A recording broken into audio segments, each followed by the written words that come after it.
Hello students, আজ আমাদের শেখার বিষয় হচ্ছে প্যাটার্ন নাম্বার 2। এই প্যাটার্ন নাম্বার 2তে হলো দেয়ার। দেয়ার দিয়ে আমরা এমন সহজ বাক্য তৈরি করতে পারি যে বাক্যগুলো আমাদের কাছে অনেক কঠিন মনে হয়, কিন্তু দেয়ার দিয়ে আসলে অতি সহজে সেই বাক্যগুলো আমরা সহজেই ইংরেজিতে অনুবাদ করতে পারি। যারা বাংলারে ইংরেজি করতে একটু দুর্বল, প্লিজ তারা এই প্যাটার্নটা একটু ফলো করুন। দেখুন কত সহজে একটি বাংলা বাক্যকে ইংরেজিতে অনুবাদ করা যায়। যেমন দেয়ার দিয়ে আমরা যখন একটি বাক্য শুরু করব, একেবারে সহজ একটি প্যাটার্ন একটু দেখুন। দেয়ার ইজ, এরপর কি আছে তার নাম, কোথায় আছে তার নাম।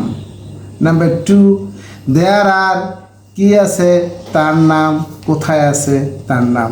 এখন একটা উদাহরণ দিলে আপনাদের কাছে জিনিসটা অতি সহজ মনে হবে।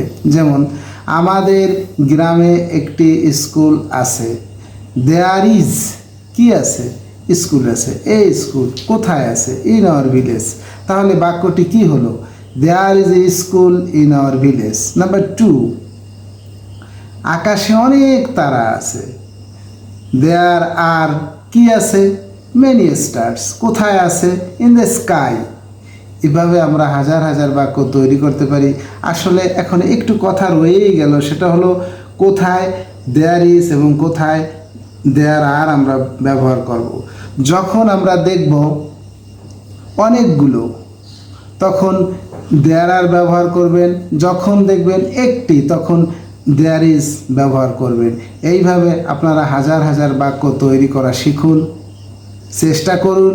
যদি না পারেন আমাকে কমেন্টে জানান।